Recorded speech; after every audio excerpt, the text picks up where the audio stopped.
Estamos de regreso, estimado televidente. Está usted viendo Claro y Oscuro.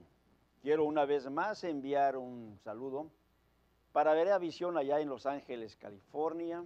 Este es su programa Claro y Oscuro.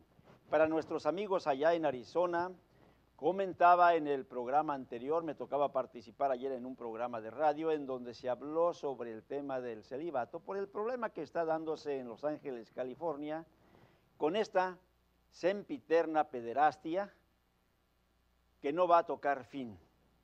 Por el contrario, en la medida que se vayan dando libertades y perdiendo los temores y el fanatismo, van a seguir brotando estos problemas en detrimento de la sociedad. Pero es importante observar, analizar, conocer. Decía precisamente pues el mismo Cristo y los discípulos, que analicemos y conozcamos quiénes son los falsos cristos, quiénes son realmente aquellos que con apariencia de piedad, que con apariencia de corderos, vienen resultando ser lobos rapaces y depredadores incluso de nuestros propios hijos. En este punto, el tema que hoy precisamente estamos celebrando está encaminado a la celebración de uno de los éxitos mayores que hay en cuanto, digamos, a la religión en México, por el trabajo pues impecable de uno de los líderes que ha destacado con su magnífica obra, no solamente en la República Mexicana, en Estados Unidos, en América Latina, sino en más de 40 países en todo el mundo. Por ello decíamos, celebran en la luz del mundo el 74 aniversario del nacimiento del apóstol Dr. Samuel Joaquín Flores.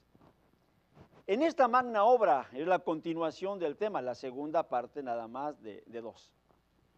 No faltaron los enemigos de su propia casa, quienes se levantaron en la primitiva iglesia.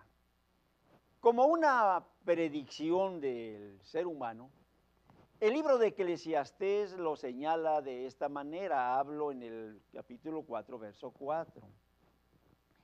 He visto que todo trabajo y toda excelencia de obra despierta, dice, la envidia del hombre contra su prójimo. Hablamos de una realidad que enfrentaron los primeros apóstoles en su magno trabajo. Estoy hablando de Pablo, el apóstol de los gentiles, quien señala el peligro que representó la envidia de los falsos hermanos.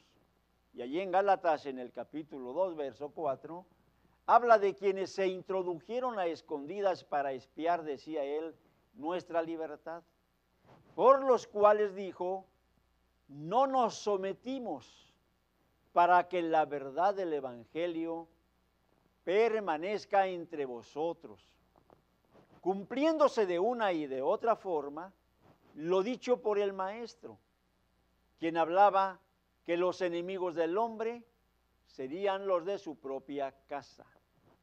En otra de las cartas, hablándoles a los filipenses, Pablo les decía en el 1:15, predican a Cristo, dice, por envidia, otros por contienda, otros, dice, por buena voluntad, añadiendo aflicción, decía él, a mis prisiones. No obstante, reafirmaba, por pretexto o por verdad, dice Cristo, es anunciado. El objetivo principal allí estaba. Bien, en la excelencia del trabajo, hablamos de este trabajo de la iglesia cristiana en nuestros tiempos, destacaron dos apóstoles en esta época de restauración. Hablamos de una magnífica obra en un mundo en decadencia.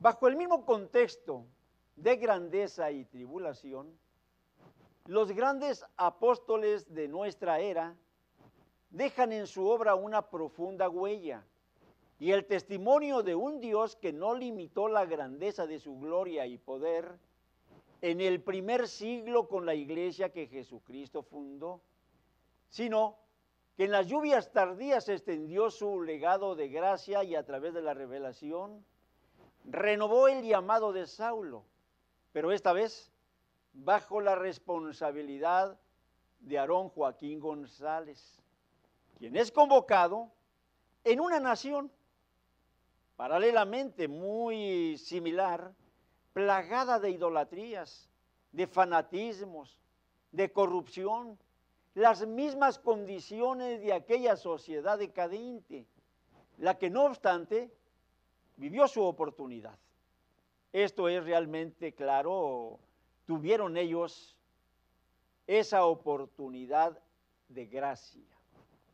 En este mismo recuento de grandeza y tribulación, los apóstoles, hablamos del fundador Aarón Joaquín González, en 1926 al 1964, y Samuel Joaquín Flores como continuador de 1964 hasta nuestros días, se forjaron y consolidaron en el mismo crisol de sufrimiento, de incomprensión, de persecución, de amenazas, de difamación, de calumnias, y la confabulación de grupos de poder fáctico que alentaron su destrucción porque así convenía a sus intereses. Hablamos del paralelismo de ayer y hoy, en un estatus religioso viciado en el pecado, en la mentira, en la ignorancia, en la fallida actuación de eclesiásticos que en su extravío, hoy están siendo mencionados en muchas partes del mundo, no por su obra de fe, no por su obra de amor, no por un trabajo espiritual, no por una trascendencia que esté cambiando, digamos, al mundo y a las sociedades, no. Están sonando en todos los medios de comunicación más importantes por sus extravíos pecaminosos, por su perversión. Y no es posible que las autoridades civiles, tanto en Estados Unidos como en México y en muchos países de América Latina, estén también de alguna manera soslayando un problema tan grave. Si hay algo abominable dentro de lo que es un ministerio que está dedicado a las cosas de Dios, a la vida espiritual, a la moralidad, a la corrección, a la disciplina, si hay algo realmente abominable, es este tipo de personas que realmente no tienen nombre. Hablamos de aquellos que confiaron ya desde los principios de la vida de Jesús en dioses imaginarios, quienes por 2 milenios trocaron, esa es la palabra, estimado televidente, trocaron la gloria de Dios, al igual que otros falsos profetas, prestigiadores. Hablamos de esta modernidad, de mercenarios, quienes vuelven a confabularse en una sociedad ahora ecumenista. Estos no solo hostigan, sino que enfocaron su ataque a las cabezas de ambos guías espirituales, en la conciencia de que heridas las cabezas, su logro sería mayor. Pero por encima de toda conspiración, quedó plasmado el testimonio que señalan las Escrituras, por ahí en Isaías, en el capítulo 54, 16, 17, y dice: ningún arma forjada contra ti prosperará, y condenarás toda lengua que se levante contra ti en juicio, porque esta es la herencia, dice, de los siervos de Jehová. Bajo esta promesa y seguridad, el apostolado de Samuel Joaquín Flores empezó a traspasar las fronteras.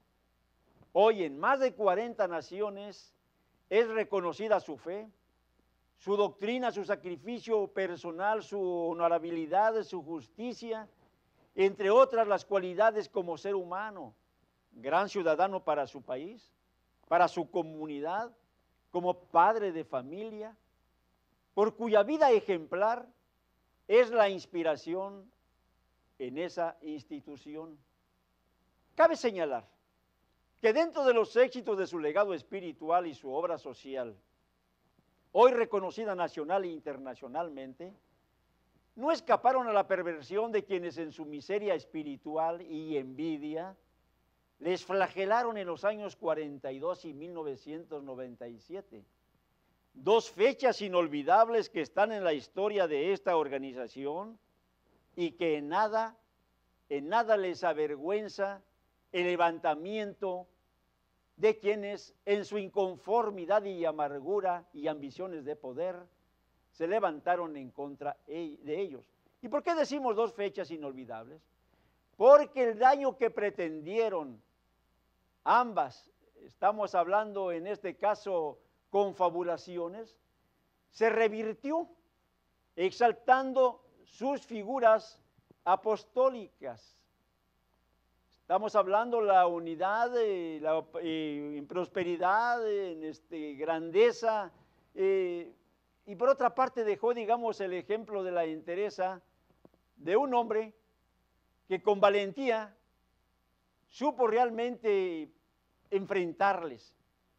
Por ello, hablamos de que sus figuras fueron en ese momento exaltadas. Queda el ejemplo entonces de su entereza y de esa valentía. De ahí la importancia, estimado televidente, que da esta comunidad este 14 de febrero del 2013, en donde pastores, ministros, obreros, feligresía, amigos, todos unidos, van precisamente a reconocer el trabajo pastoral, su misión espiritual, su obra restauradora, la magnificencia de un legado que, vuelvo a repetir, ha dejado un legado muy importante para no solamente su comunidad, un legado muy importante para todas las sociedades del mundo. Un ejemplo realmente de moralidad que si él enfocara, y esto lo digo con todo respeto y reconocimiento, al conocerle de una o de otra manera en su trabajo y en su disciplina y en su honestidad y en su forma justa de ser, si este hombre no tuviera esta misión espiritual, que no cambia a él por nada, porque sabe para qué fue elegido, sería uno de los máximos dirigentes de cualquier sociedad y en cualquier país. Sin recibir apoyo de ninguna organización gubernamental ni extranjera, hoy vemos realmente su trabajo por todos los rincones de la República Mexicana. Si se va, digamos, al extranjero para la parte de Norteamérica, en casi todos los estados principales de la República de Estados Unidos, tiene hermosos santuarios, hermosas comunidades, cientos, miles, millones de seguidores que son realmente quienes pueden dar el testimonio del gran legado que está dejándole a la sociedad. Si se va hacia la parte, digamos, sur, centro, Sudamérica, las más grandes comunidades extranjeras tienen hoy estos centros comunitarios llamados de alguna manera colonias, hermosas provincias. En España, la parte que corresponde a Europa, está la propagación de esta, digamos, doctrina que hoy sigue sorprendiendo a propios y extraños. De ahí el que me atreva a mencionarlo, sin tener ningún apoyo de organizaciones internacionales, menos del gobierno, vamos a decir, de su propio país, que es México, ha logrado una obra que, como mencionamos hace un momento, ya traspasa la frontera de más de 40 naciones. Por ello, en reconocimiento a su trabajo, quienes conformamos el equipo de Claro y Oscuro, quienes estamos dentro del orden editorial de la revista Binacional Magazine, quienes colaboran con un servidor en los diferentes trabajos editoriales que se está llevando a cabo, nos unimos también en ese sentimiento y en ese pensamiento con la comunidad internacional allá en la ciudad de Guadalajara y en todas las partes del mundo este 14 de febrero. Y desde este nuestro estudio le decíamos, pase un feliz año juntamente con su familia y toda su comunidad. Felicidades al maestro Samuel Joaquín Flores. Nos vemos en otro programa con otros temas interesantes sobre cuestiones de religión, sociedad, política y aquello que sea de interés para ustedes. Por hoy, estimado televidente, pásela bonito en compañía de su familia.